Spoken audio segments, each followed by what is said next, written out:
돈을 벌어야 되는데 하면 할수록 마이너스인 거예요. 집은 개판 5분 전인 거야. 나랑 뭐 싸우기도 했었어. 이거 언제까지 이 짓거리를 해야 되냐. 쌀이 떨어졌을 때가 있었어요. 그 쌀통을 보면서 울었던 기억이 나. 진짜 힘들게 살았는데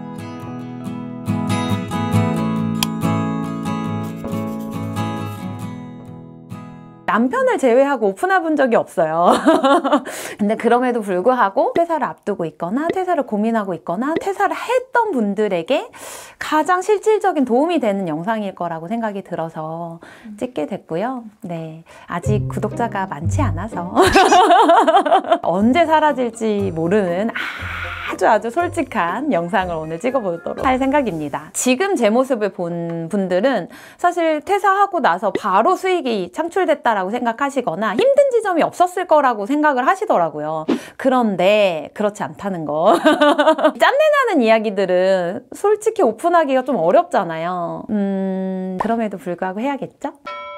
퇴사를 하기 전에 저는 그냥 대략적으로 월 300 정도 됐고 퇴사하면서 바로 꼬꾸라졌죠. 보통 사람들은 그냥 0이 됐을 거야 라고 생각을 하시거든요. 근데 오히려 더 마이너스였어요. 퇴사를 하고 다른 회사로 이직하는 형태의 테크트리를 탄 게 아니라 퇴사를 하고 나서 나는 내 이름으로 살 거야 라고 생각을 했기 때문에 0원이 아니라 오히려 바닥에 쓰고 다녔죠. 제가 처음에 이제 상담 프로젝트를 되게 오래 했었는데 처음 시작에는 한 2, 3개월 하고 그만두려고 했는데 이게 되게 좋은 거예요. 그때 저는 이제 블로그를 했을 당시였는데 블로그 이웃수가 많지 않았잖아요. 댓글로 막 소통을 하다가 사람들이 그냥 궁금해하는 지점들이 있으면 그냥 그 사람을 만나러 갔어요. 시간 되세요? 이렇게 해가지고 기차비, 차비 다 들여가면서 그분들 있는 데로 간 거죠. 대구, 부산. 익산에서? 네, 그쵸. 그때 익산에서 대구, 부산을 가려면 익산에서 대전까지 갔다가 혹은 천안까지 갔다가 다시 내려가는 구조여야 됐어요. 근데 그럼에도 불구하고 나를 원하는 데가 있다. 그러면 무조건 간다. 이 마인드로 그때 전국 팔도를 돌아다니면서 사람들을 만나기 시작했고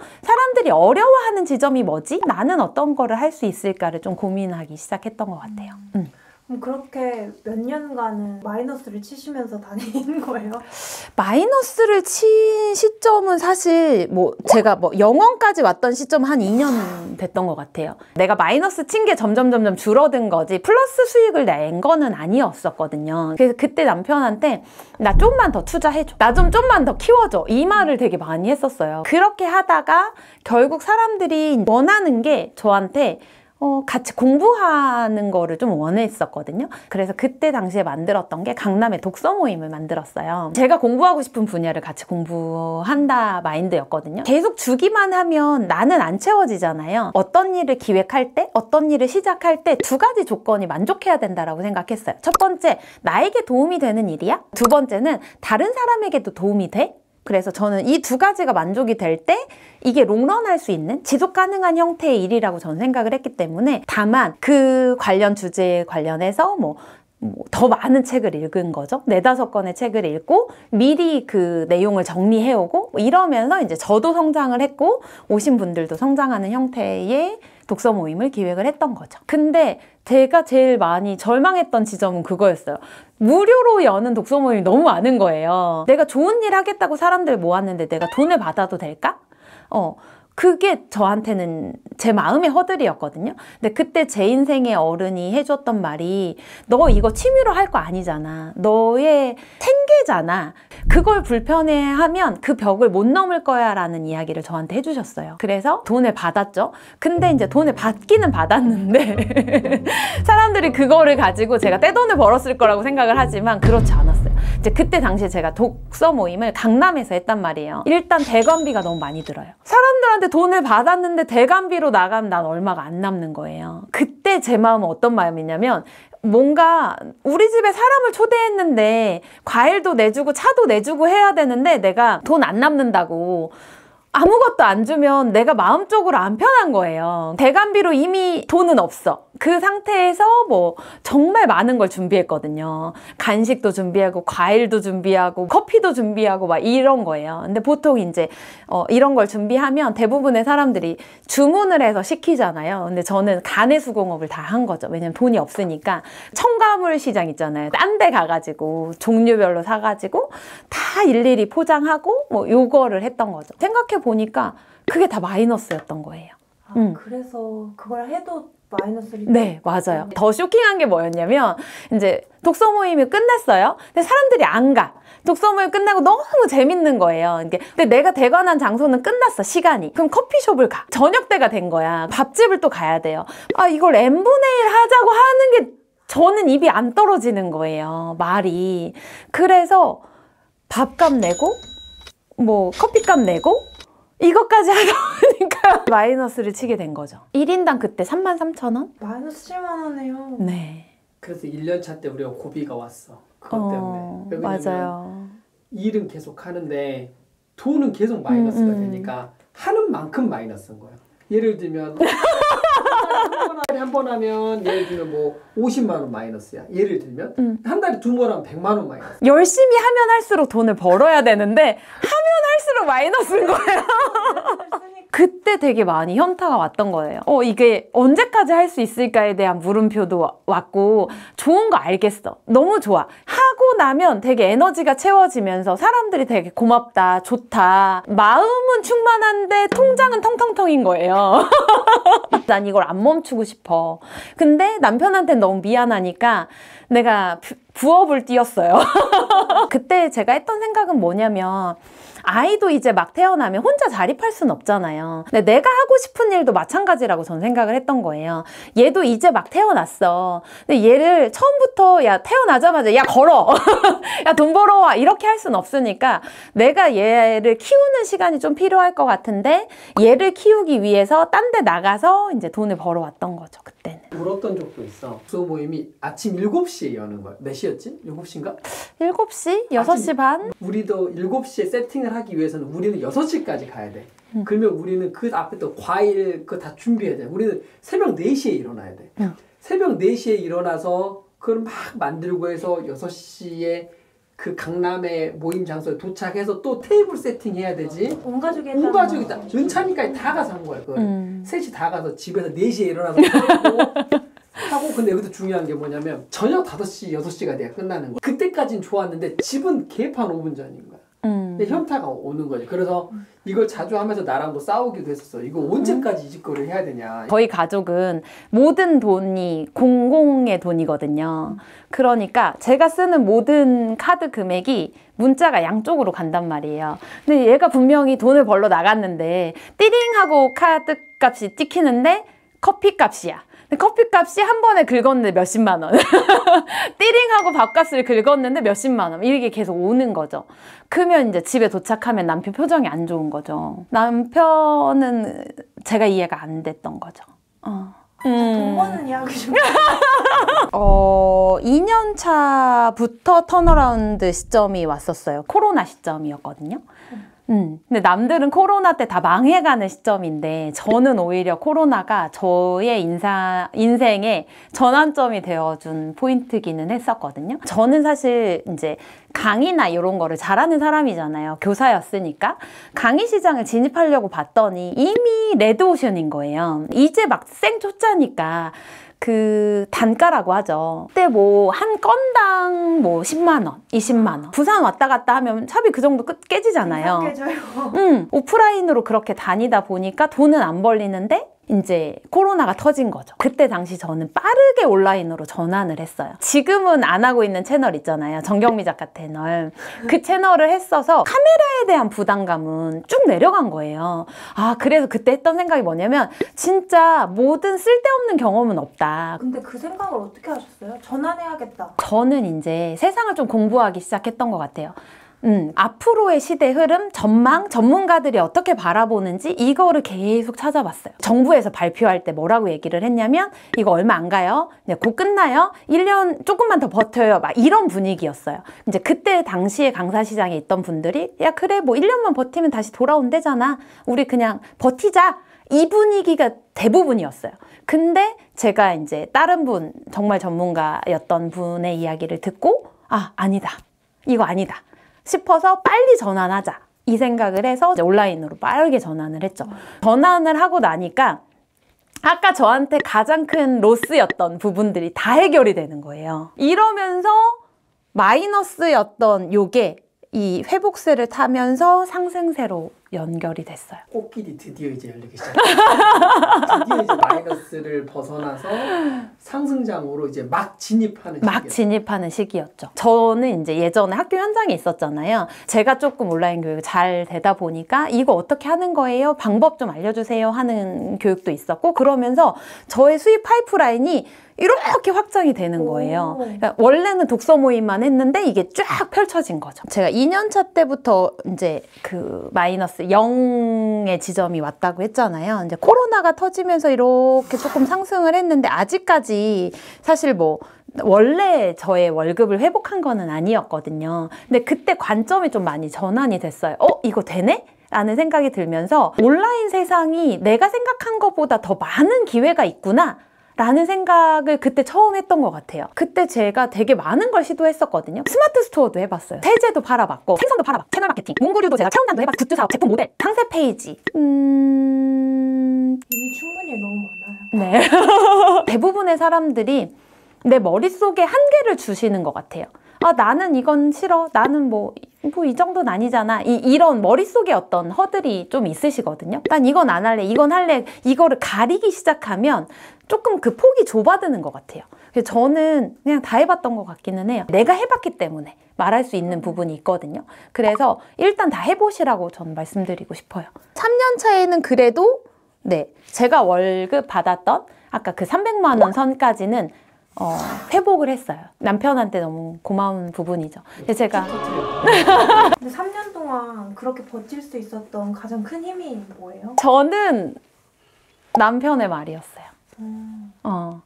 물론 남편이 이제 제가 마이너스를 치는 이 구간에서는 현타가 와가지고 너 계속 이렇게 할 거야 라는 이야기를 하기는 했는데 3년 동안 변하지 않고 남편이 저한테 해줬던 말이 있어요. 너는 무조건 될 거야. 너는 무조건 되는 사람이야. 나 스스로도 나를 믿지 못하는 그 순간에도 남편이 저를 좀 믿어줬어요. 딱 그 사람이 진짜 원하는 것을 할 때 반짝거리는 눈빛이라는 게 있거든요. 저거를 얼마나 사랑하고 좋아하는지가 느껴지는 거야, 저희들이. 비록 돈은 안 되지만. 안 하긴 했지만. 그러니까 그만두라고 못한 거야? 그치. 그 마의 구간을 넘어서면 분명히 될 거라는 확신이 있었어요. 남편이 저한테 물어봤던 질문이 그거였어요. 그럼에도 불구하고 너 이거 돈 안 되는데 하고 싶어?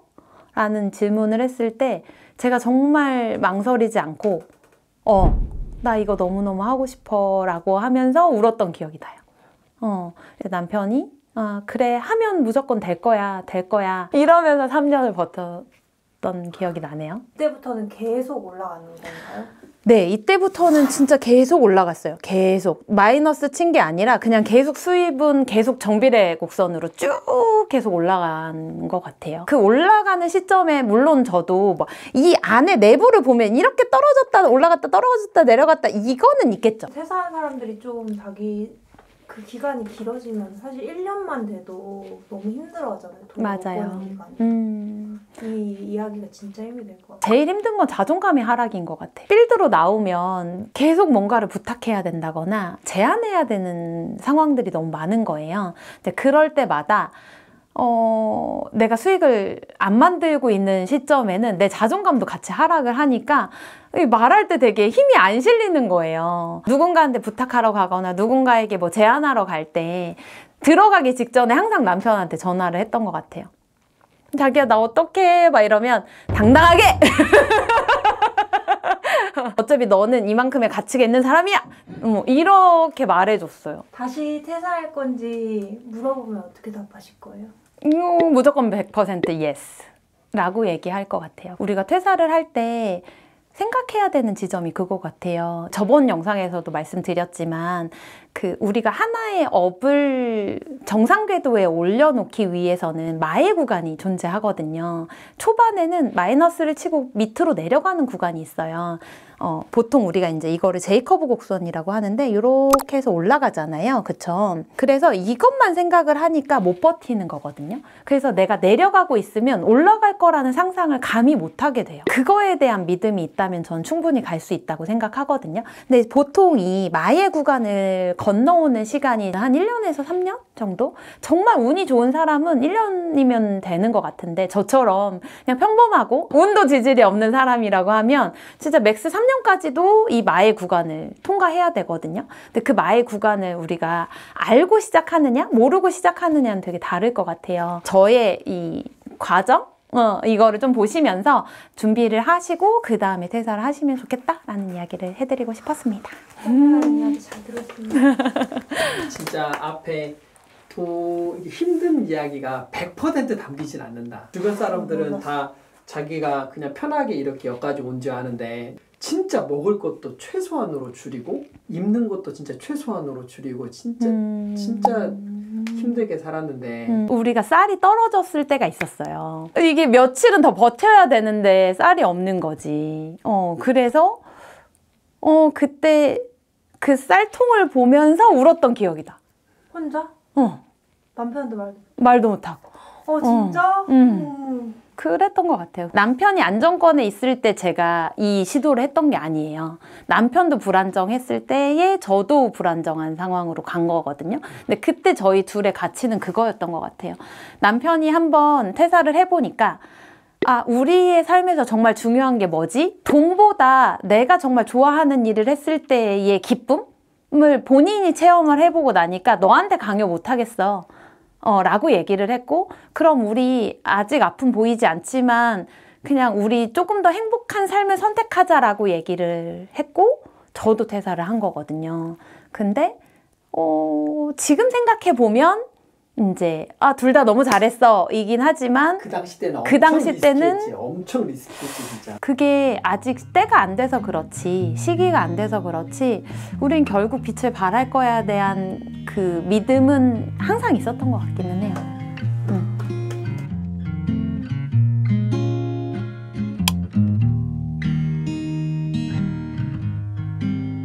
퇴사를 할까 말까 때려쳐 봐라. 퇴사를 해도 되는 사람과 퇴사를 하면 안 되는 사람, 요거는 제가 좀 명확하게 알려드릴 수 있을 것 같거든요.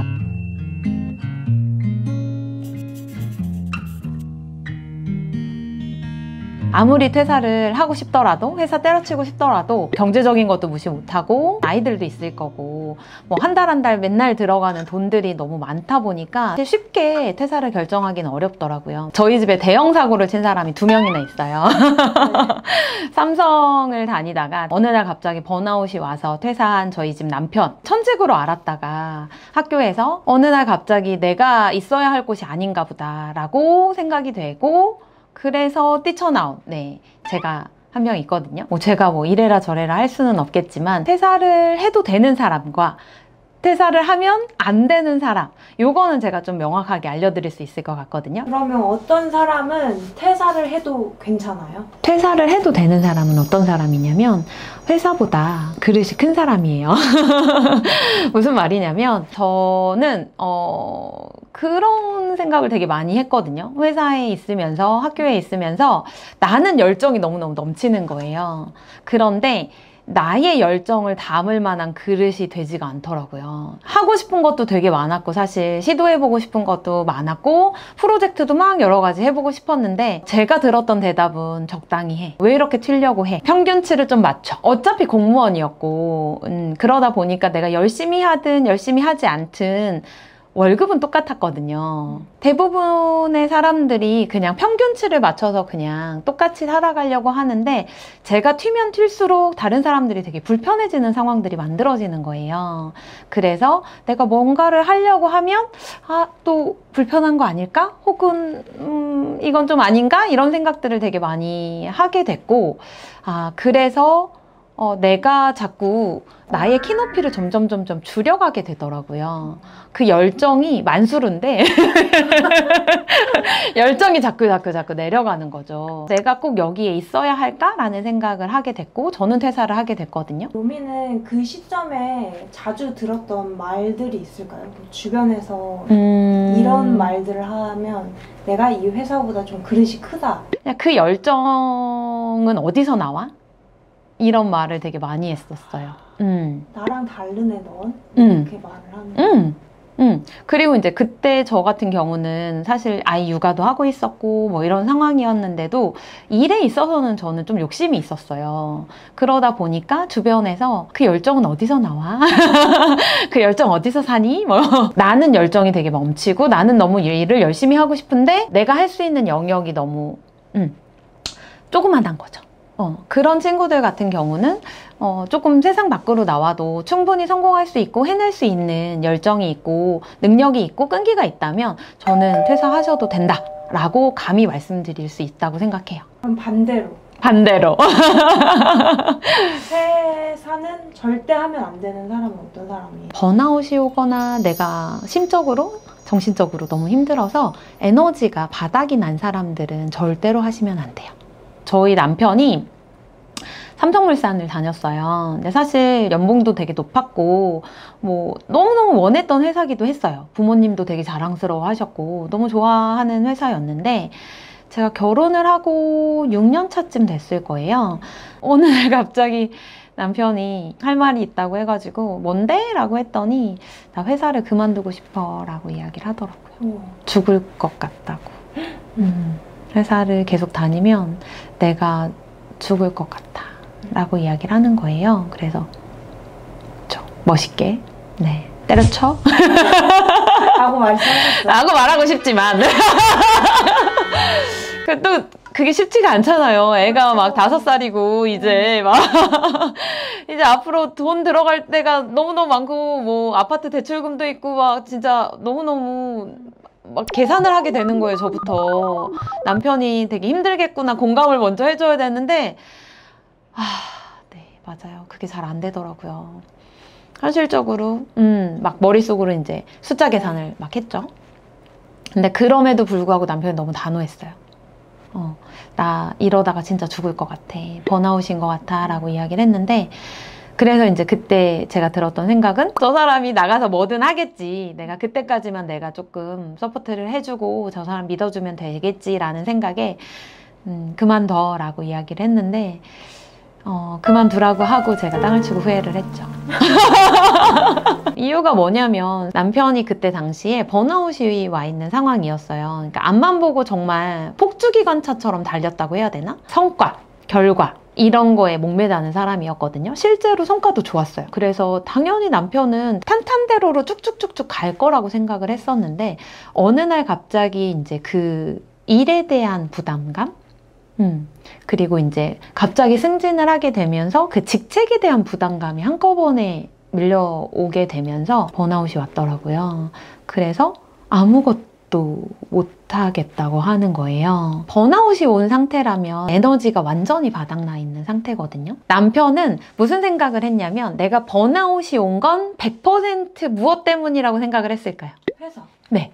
그러면 이 회사가 문제니까 이 문제가 되는 요것만 제거를 하면 나의 번아웃은 해결될 거라고 생각을 한 거예요.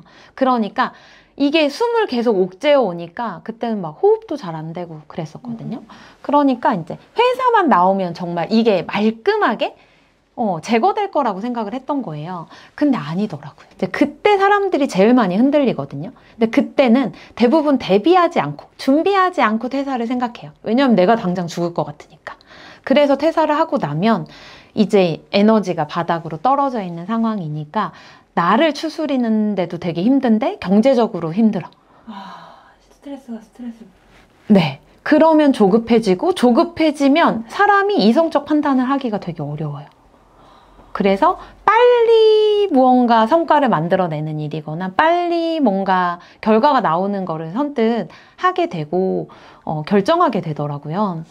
왜 우리 어른들 퇴직하고 나면 이렇게 우리 아빠 세대들 퇴직하고 나면 퇴직금으로 제일 많이 하는 게 PC방, 뭐 치킨집 뭐 이런 거 되게 많이 하시잖아요. 그게 되게 위험한 게 뭐냐면 내가 어느 날 갑자기 퇴직을 하고 내가 일을 할 수 없는 상황이 되었을 때 잘못된 판단을 되게 많이 하시더라고요. 이거 당장 프랜차이즈 사업 이렇게 막 들으면 돈 될 것 같아. 이러니까 나이 적성, 뭐 상황, 뭐 이런 거 아무것도 고려하지 않고 그냥 쏙 들어가시잖아요. 그거랑 비슷했어요. 저희 남편도.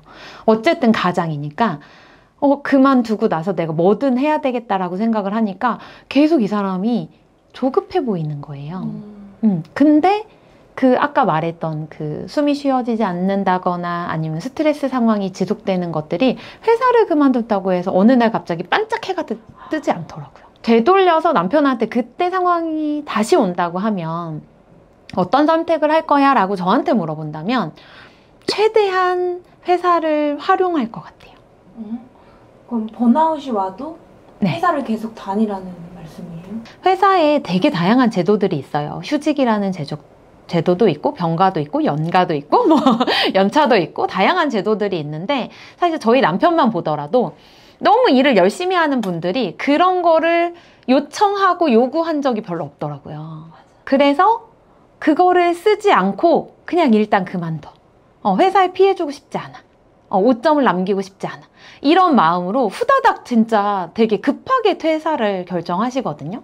근데 저는 최대한 에너지가 올라올 때까지, 나의 마음이 조금 더 편안해졌을 때까지, 내 정신 상태나 내 심리 상태가 정상으로 올라왔을 때까지는 회사의 도움 아래에서 조금 그런 제도들을 활용해 보셨으면 좋겠고, 회사들 중에서 특히 뭐 이런 심리 지원이나 이런 상담 지원을 하는 회사들도 있다고 들었거든요. 그런 것들도 좀 활용해 보시고 하면서 나를 좀 돌보는 시간을 가지셨으면 좋겠어요. 제가 주변에 퇴사하신 분들이 진짜 많거든요. 근데 이야기를 깊게 들어가다 보면 그분들 이야기 속에 진짜 이런 경험들이 많으셨거든요. 근데 그 중에서도 조금 현명하게 그 시간을 탈출하신 분들의 이야기를 들어보니까 병원을 가시거나 아니면 상담실을 가시거나 하는 케이스들이 생각보다 빨리 문제를 해결하는 방법이었더라고요. 제가 여름에 필리핀에 다녀온 적이 있어요. 필리핀에서 8만 평 대지에 나무를 키우시는 대표님이 계셨는데 그 대표님이 저한테 해주셨던 얘기가 있어요.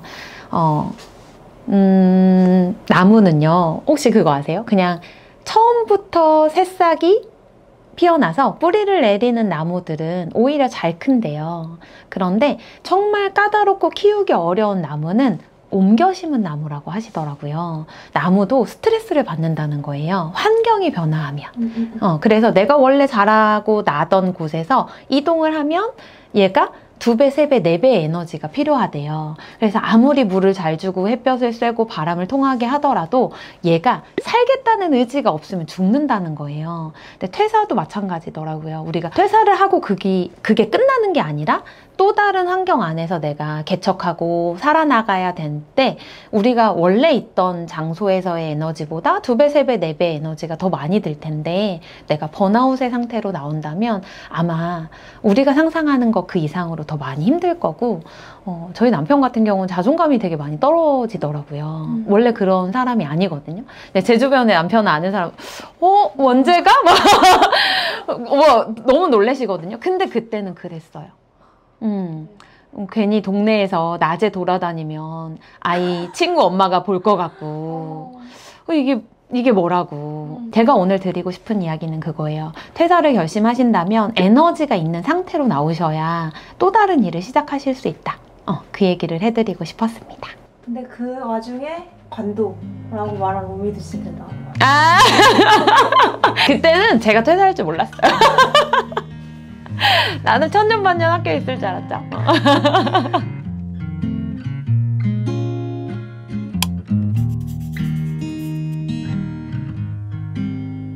공무원이 정답인 줄 알았다.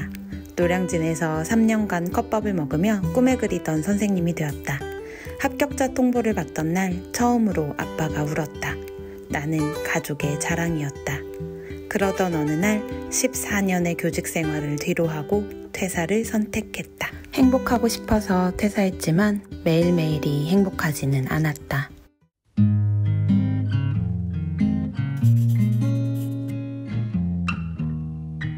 퇴사하고 나서 사람들이 제일 많이 물어보는 질문이 있었어요. 퇴사하면 어때? 퇴사하고 괜찮아? 근데 그때마다 제가 했던 대답은 뭐였냐면 난 0.0001%도 고민하지 않고 퇴사할 거야. 그러니까 사람들이 약간 환상을 갖는 거죠. 그 앞단에 내가 이렇게 힘들었던 이야기는 다 빼고 100가지 중에 딱 하나 좋은 건데 사실 그것 때문에 나는 나머지를 견딜 수 있었던 건데 이건 오해의 소지가 있겠다라는 생각이 들어서 오늘은 진짜 퇴사 후 5년차 찐 리얼 현실을 좀 이야기해 보도록 할게요. 제가 퇴사를 말리고 싶은 분들이 있어요. 어떤 부류냐면 가진 게 많은 사람. 뭘 가져 있어? 예를 들면 이미 좋은 직장에 다니고 있는 분들이거나 이미 좋은 학벌을 가지고 있는 사람이거나 삼성 전지. 네. 오히려 그런 사람들이 날 것으로 내가 퇴사하고 나왔을 때 적응하지 못하는 케이스들이 되게 많아요. 내가 명색이 삼성에서 부장까지 했는데 내가 명색이 뭐 이화여대 나왔는데 저는 아니에요? 뭐 이런 분들 있잖아요. 그러니까 내가 이미 머릿속에 가지고 있는 생각들이 하이 레벨을 갖고 있는 사람들은 오히려 퇴사하면 진짜 바닥 끝까지 내려가요. 왜냐면 내가 가지고 있는 그 사회적인 지위나 어떤 그 기대치가 있잖아요. 그래서 그걸 쉽게 내려놓지를 못하더라고요. 그럴 것 같아요. 명함이 이제 사라지니까 처절하게 발로 뛰면서 나를 소개해야 되는 거잖아요. 네, 맞아요. 제가 예전에 영상에서도 잠깐 얘기했지만 제가 처음에 이제 학교를 그만둬야겠다라고 생각을 하고 도서관에 강의 제안서를 내러 다녔을 때 진짜 잡상인 취급을 받았거든요. 근데 그때 진짜 올라오는 생각이 뭐냐면 나 그래도 명색이 교사인데 나 그래도 공무원이었는데 저 자리에 있는 쟤보다 월급 많이 받았었는데 이러는 순간 진짜 지구 끝까지 내려가게 되는 거예요. 진짜 제로 베이스로 시작할 자신이 있으면 나갈 수 있는 것 같아요. 네. 아무것도 없는 그냥 정말 저희 신랑 말로는 회사를 나오고 나니까 내가 벌거벗은 상태로 사람들 앞에 서는 것 같아. 그거를 견딜 수 있는 깡이 있어야만 퇴사하고 나서도 성공할 수 있다. 그 얘기 좀 해드리고 싶었어요. 저도 회사 나와가지고 자기소개를 할 때가 있잖아요. 삼성이랑 해서 나 상관이 없는데도 불구하고 계속 전 직장에 대한 거야. 이게 약간 그게 남아있어. 그래야 내가 증명되는 것 같으니까. 그러니까 내가 이 올라가는 거. 내 신분 상승이 되는 것 같으니까. 계속 그러니까. 너무 궁금해. 그 막 말하면서도 내가 왜 이러고 있지? 막 이런 생각 막 들어. 참고로 저희 셋은 다 퇴사자. 퇴사하면 딱 연상되는 이미지 뭐 있어요? 하고 싶은 건 있었어요. 뭐요? 카페에서 노트북 들고 내가 카페에 가서 유유자적하며 맥북을 켜고 꼭 맥북이어야 돼. 사실 현실은 그렇지 않아요. 그러니까 저 같은 경우 어떤 케이스냐면 이제 어쨌든 디지털 노마드라고 사람들이 부르고 시간이 되게 자유로울 거야 라는 착각을 되게 많이 하거든요. 현실은 그렇지 않아요. 그러니까 내 여행을 가서도 진짜 요거도 먹는 것 중에 하나가 뭐냐면 밥 식는데 사진 찍고 있을 때, 아이랑 놀러 갔는데 계속 핸드폰 하고 있을 때, 계속 일해야 될 때, 내가 그 직장이라는 장소의 틀만 벗어났을 뿐이지 일을 안 하는 건 아니거든요. 근데 사람들은 그 휴양지에 앉아있는 내 모습을 보는 순간 일은 사라진다라고 생각을 하더라고요. 일은 있어요. 그냥 장소만 이동했을 뿐이야. 얘도 놀고 쟤도 놀고 쟤도 놀고 나만 이래. 놀아도 노는 것 같지 않고 쉬어도 쉬는 것 같지 않는 상태의 지속이라고 보시면 돼요. 밤 늦게도 블로그 댓글을 달아야 되고 누군가가 질문을 하면 또 대답을 해줘야 되고, 그러니까 이게 계속 그 공장이 뭐라고 해야 되지? 공장이 가동되고 있는 느낌이라고 해야 되나? 그래서 사람들이 생각하는 시간의 자유는 환상이다. 그거에 대한 환상을 첫 번째로 내려놓으셔야 퇴사하고 나서도 멘붕이 안 와요. 이 길이 아닌가벼를 안 할 수 있습니다. 두 번째는 경제적 자유를 만들 수 있을 거야.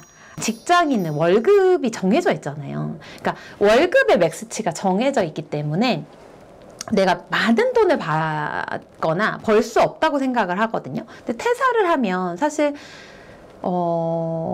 경제적 자유를 달성하기가 더 쉽다고 생각을 하세요. 맨날 유튜브를 보면 월천 번 사람이 너무 쉽게 많이 나와. 너무 많아요. 네. 유튜브의 환상이 너무 커요. 그래서 그 사람들 이야기를 들어보면 또 그런 사람들이 뭐라고 얘기하면 엄청 쉽다고 해. 그리고 또 뭐라고 해요? 누구나 할 수 있다고 해. 맞아요. 그러니 거기에 대한 환상이 있는 거예요. 근데 좀 달라요. 직장을 다닌 사람들은 한계점이 있잖아요. 근데 이 한계점이 자연수의 범위예요. 즉 여기에서 마이너스는 안 치거든요. 무조건 일을 하면 플러스의 수입이 들어오잖아요. 근데 내가 나와서 사업을 하거나 개인 일을 하거나 1인 기업가가 되면 이 한계점은 부술 수 있어. 내가 잘하면 얘를 뚫고 천장 위로 뚫고 올라갈 수도 있어. 근데 못하면 어때요? 마이너스로. 네. 아래를 찍을 생각을 못 하는 것 같아요. 맞아요. 그렇죠.